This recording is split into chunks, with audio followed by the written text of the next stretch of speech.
بسم اللہ الرحمن الرحیم، یہ بھی پڑھ لیتے ہیں تھوڑا سا۔ اللہم صلی علی سیدنا محمد وعلی آل سیدنا محمد وبارک وسلم۔ الوظیفۃ الرابعہ ہے نا، السکوت عن السؤال، سوال بھی نہ کیا جائے۔ وذلک واجب علی العوام لانہ بالسؤال متعرض لما لا یطیقہ وخائض فیما لیس اہلا لہ۔ کہہ رہے ہیں کہ اگر وہ سوال کرے گا تو وہ اپنے آپ کو اس شے کے لیے نشانہ بنا رہا ہے جس کی اس میں طاقت نہیں ہے، اور وہ ایسی چیزوں میں مشغول ہو رہا ہے جس کا وہ اہل نہیں ہے۔ فَإِن سَأَلَ جَاهِلًا زَادَهُ جَوَابُهُ جَهْلًا، اگر اس نے اپنے جیسے جاہل سے پوچھ لیا جا کر تو اس کا جواب اس کے جہل میں اضافہ کرے گا۔ وَرُبَّمَا وَرَّطَهُ فِي الْكُفْرِ مِنْ حَيْثُ لَا يَشْعُرُ، یہ بھی ہو سکتا ہے کہ وہ اسے کفر میں پہنچا دے جہاں سے اسے شعور بھی نہ ہو۔ وَإِن سَأَلَ عَارِفًا، اگر کسی عارف سے پوچھے گا، عَجَزَ الْعَارِفُ عَنْ تَفْهِيمِهِ بل عجز عن تفہیم ولده مصلحته فی خروجه المکتب، تو بل ہے آپ کے ہاں یا یعنی یہ جو میں نے پڑھا ہے ان تفہیمہ، بل ہے ادھر ہونا نہیں چاہیے، بل ہے رقیش، بل ٹھیک، صفحہ نمبر ہے 46، وہ پتہ نہیں کیا ہے، بل ٹھیک ہے، بل عجز عن تفہیم ٹھیک ہے۔ کہہ رہے ہیں اگر وہ کسی عارف سے پوچھے گا تو عارف اس کی تفہیم نہیں کر سکتا، بلکہ وہ عارف تو اپنے بچے کو بھی نہیں بتا سکتا کہ مکتب جانے میں اس کی مصلحت کیا ہے۔ بات ہے، مطلب وہ واقعی چاہے وہ عارف باللہ بھی ہو تو چھوٹے بچے کو تو بتانا پڑے گا پڑھو، اس کو نہیں سمجھ میں آئے گا نا، تو فرمایا بلکہ یوں اس کو پڑھے۔ بل آ رہا ہے آپ کے آگے؟ اصل میں ہے وَإِن سَأَلَ عَارِفًا عَجَزَ الْعَارِفُ عَنْ تَفْهِيمِهِ بل عجز عن تفہیم ولدیہ یا عجز ہے، پورا جملہ پڑھتے ہیں۔ ہاں چلو۔ وَإِن سَأَلَ عَارِفًا عَجَزَ الْعَارِفُ عَنْ تَفْهِيمِهِ لِقُصُورِ فَهْمِهِ عَجَزَ الْبَالِغُ عَنْ تَفْهِيمِهِ۔ یہی ہے نا، وہی میں سوچ رہا تھا یہ بل کا نہیں، اصل میں تو یہ سب کو مفعول مطلق بنا رہے ہیں، یعنی اصل میں وَإِن سَأَلَ عَارِفًا عَجَزَ الْعَارِفُ عَنْ تَفْهِيمِهِ عجز البالغ آگے بیچ میں ہو گیا، لِقُصُورِهِ بیچ میں اس کے، میرے ہاں تو قصوری نہیں، دیکھو ہاں، عجز العارف عن تفہیمہ لقصور فہمہ عجز البالغ، کیسے عاجز آئے گا؟ جیسا کہ ایک بالغ شخص عاجز آتا ہے ان تفہیم ولدہ الصبی مصالح بیتہ و تدبیرہ، اس کے بعد ہے بل عن تفہیمہ مصلحتہ فی خروجہ الی المکتب، ٹھیک، بل عجز اب بل آ رہا ہے، یعنی یہ بلکہ وہ کہہ رہے ہیں یعجز العارف عجزا بل عجز الصائغ ان تفہیم النجار دقائق صیاغتی، کہہ رہے ہیں بلکہ وہ ایسا عاجز آ جائے گا جیسے سنار عاجز آتا ہے کہ وہ نجار کو اپنی صناعت کے دقائق سمجھا سکے۔ سیدھی بات ہے، سنار ہے اور نجار کون ہے؟ نہیں کارپینٹر، یعنی کیا کہتے ہیں اردو میں اس کو؟ ترخان، لکڑہارا تو لکڑی کاٹتا ہے، ترخان۔ فإن النجار وإن كان بصيرا بصناعته فهو عاجز عن دقائق الصياغة لأنه إنما آگے کیا تعلم ہے، إنما يعلم ٹھیک ہے دقائق النجر لاستغراقه الأمور في تعلمه وممارسته، ٹھیک ہے، کہہ رہے ہیں اگرچہ نجار اپنی صنعت میں تو بصیر ہے لیکن وہ دقائق صیاغت سمجھنے سے عاجز ہے۔ کیوں؟ کیونکہ اس نے یہ جو نجارہ ہے، نجر ہے، اس کے جو دقائق اور علوم حاصل کیے ہیں وہ اس وجہ کہ پوری زندگی اس نے اس میں کھپائی، پوری زندگی کھپانے کے بعد وہ باہر بٹھا۔ فَكَذَلِكَ يَفْهَمُ الصَّائِغُ الصِّيَاغَةَ أَيْضًا لِصَرْفِ الْأُمُورِ إِلَىٰ تَعَلُّمِهِ وَمُمَارَسَتِهِ، اسی طرح جو سنار ہے وہ اپنے فن سے اسی لیے واقف ہے کہ اس نے اپنی پوری عمر اس کی پریکٹس اور تعلم میں کھپائی ہے۔ وَقَبْلَ ذَلِكَ لَا يَفْهَمُهُ، اس سے پہلے وہ نہیں سمجھتا تھا، یعنی بتانا ہی جا رہے ہیں کہ اس کو کہتے ہیں شاہد سے دلیل دینا، کہ بھئی ہر فن میں ایسا ہی ہو رہا ہے، جیسے حضرت تھانوی کہہ رہے ہوتے ہیں کہ بھئی یہاں ہر ایک فتویٰ دیتا ہے تو وہاں صرف طبیب سے پوچھتے ہیں، طبیب کے پاس کیوں جاتے ہیں، خود ہی طے کر لینا چاہیے معاملہ۔ تو فرماتے ہیں کہ فالمشغولون بالدنیا وبالعلوم التي ليست من قبيل معرفة الله عز وجل عاجزون عن معرفة الأمور الإلهية عجز كافة المعرضين عن الصناعات عن فهمها. کہہ رہے ہیں وہ لوگ جو دنیا میں مشغول ہیں اور ایسے علوم میں مشغول ہیں جو اللہ کی معرفت کی قبیل میں سے نہیں ہے، وہ امور الہیہ کی معرفت سے ایسے ہی عاجز ہیں جیسا کہ ہر وہ شخص کے جو اعراض کرتا ہو صناعات سے، جس طرح وہ ان صناعات مختلف پیشوں کے دقائق کو سمجھنے سے عاجز ہوگا، ویسے ہی وہ لوگ کہ جو ان علوم سے عاجز ہیں وہ امور الہیہ کو سمجھنے سے عاجز ہیں. بل عجز الصبی، وہ آگے کہہ رہے ہیں بلکہ میں کہوں کہ یہ تو عجز ایسا ہی ہے. بل عجز الصبی الرضی عن الاعتذار بالخبز واللحم لقصور في فطرته لا لعدم الخبز واللحم.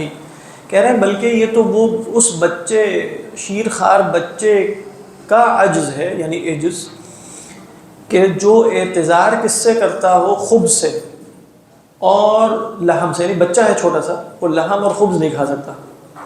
کیوں نہیں کھا سکتا؟ لقصور في فطرته لا لعدم الخبز واللحم ولا لأنه قاصر على تغذية الأقوياء. اس وجہ سے نہیں کہ عدم اور خبز موجود نہیں ہے، لحم اور خبز موجود نہیں ہے، نہ اس وجہ سے کہ لحم اور خبز جو ہے وہ اقویاء کی تغذیت سے قاصر ہے.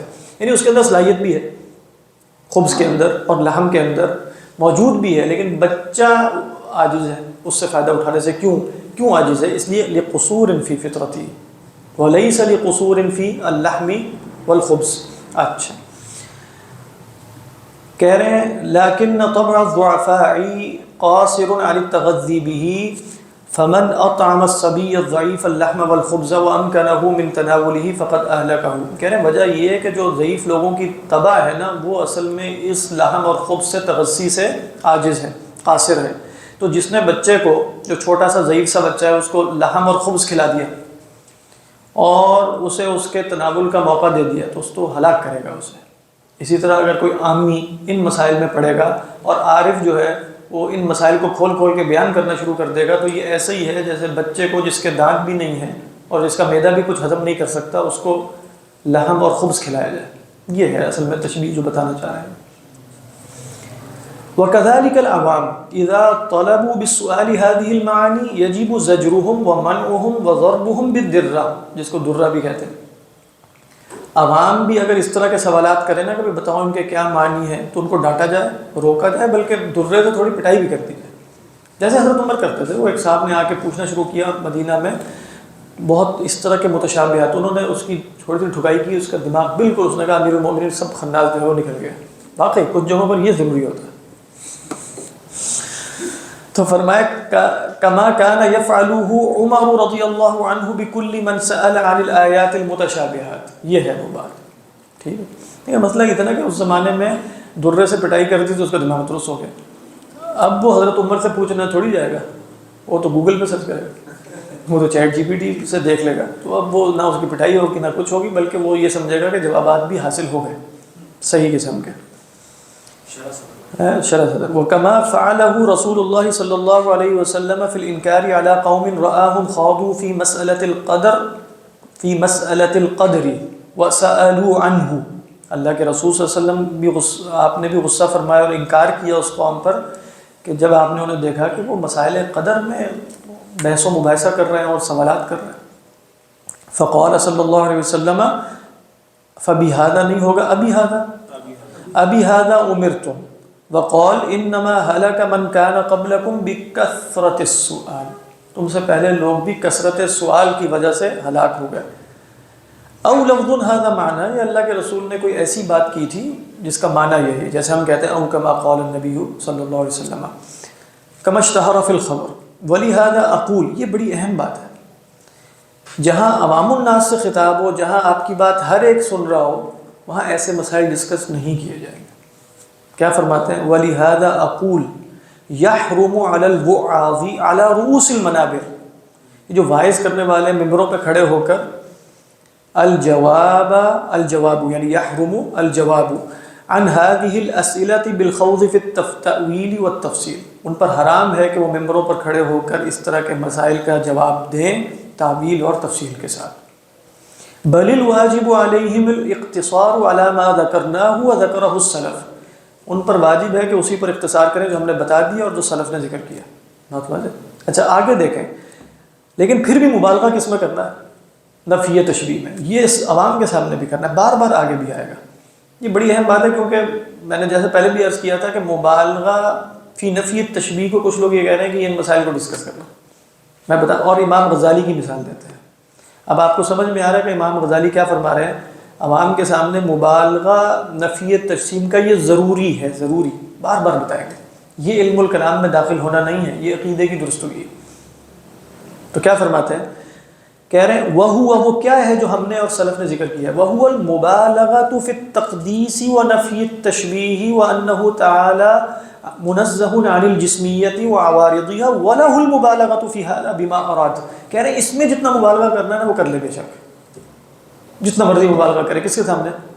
عوام الناس کے سامنے، یہاں تک کہ کہیں حتیٰ یقول، یوں بھی کہہ دے، کل ما خطر ببالکم وحجز فی ضمیرکم وتصور فی خاطرکم فإنه تعالی خالقها وهو منزہ عنها وعن مشابہتها وأن لیس المراد بالاخبار شیئا من ذلك، کہہ رہے ہیں کہ وہ یوں کہے کہ جو بھی تمہارے تصور و خیال میں وارد ہوتا ہے، جو تمہارے ضمیر میں کھٹکتا ہے، جو بھی ہے وہ سب خدا نہیں ہے، بلکہ اس کا خالق کون ہے؟ خدا ہے، اور اللہ تعالیٰ اس سے اور اس کی مشابہت سے منزہ ہے۔ اور یہ جو تم خبر اخبار احادیث میں پڑھتے ہو، ان میں کسی حدیث میں یہ مراد نہیں ہے جو تم لے رہے ہو، یہ بھی بتانا ہے عوام الناس کو۔ یعنی بالفرض اگر کہا جائے کہ عوام الناس بے شک سمجھتے رہیں کہ ينزل ربنا كل ليلة الى سماء الدنیا سے مراد ہے کہ واقعی یہ سمجھتے رہیں کہ اوپر سے نیچے فزیکلی آتا ہے، تو کوئی حرج نہیں ہے، کیونکہ ہم ان کو مطلب مسائل کلامیہ میں نہیں ڈالیں گے۔ امام صاحب یہاں یہ نہیں بتا رہے، امام صاحب کیا بتا رہے ہیں؟ اگر کوئی یہ سمجھتا ہے تو اس کی غالب یعنی مبالغے کے ساتھ نفی کی جائے اور کہا جائے کہ ان اخبار سے یہ مراد نہیں ہے۔ کیا مراد ہے وہ ہمیں تو نہیں بتا رہا ہے، وہ آگے۔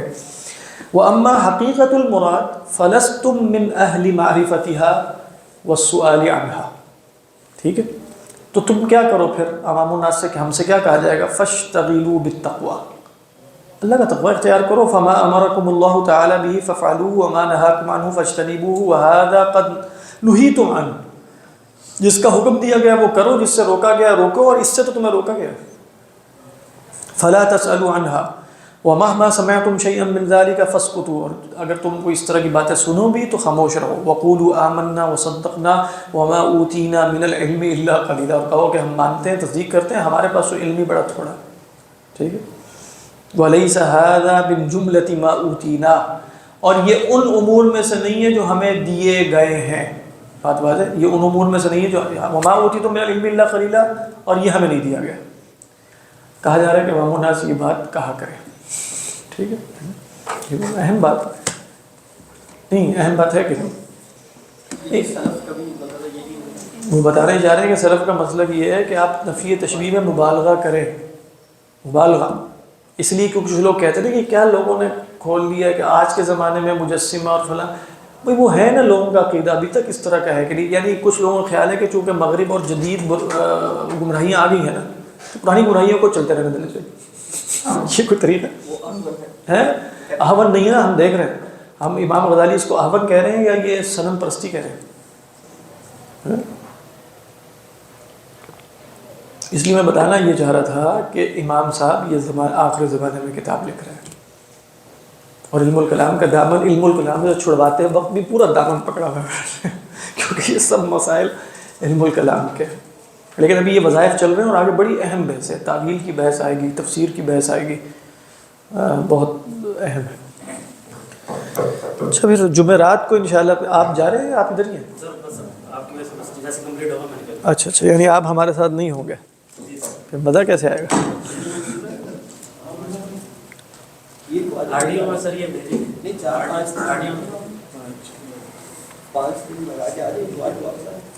سر ادھر رہنے نہیں دیتے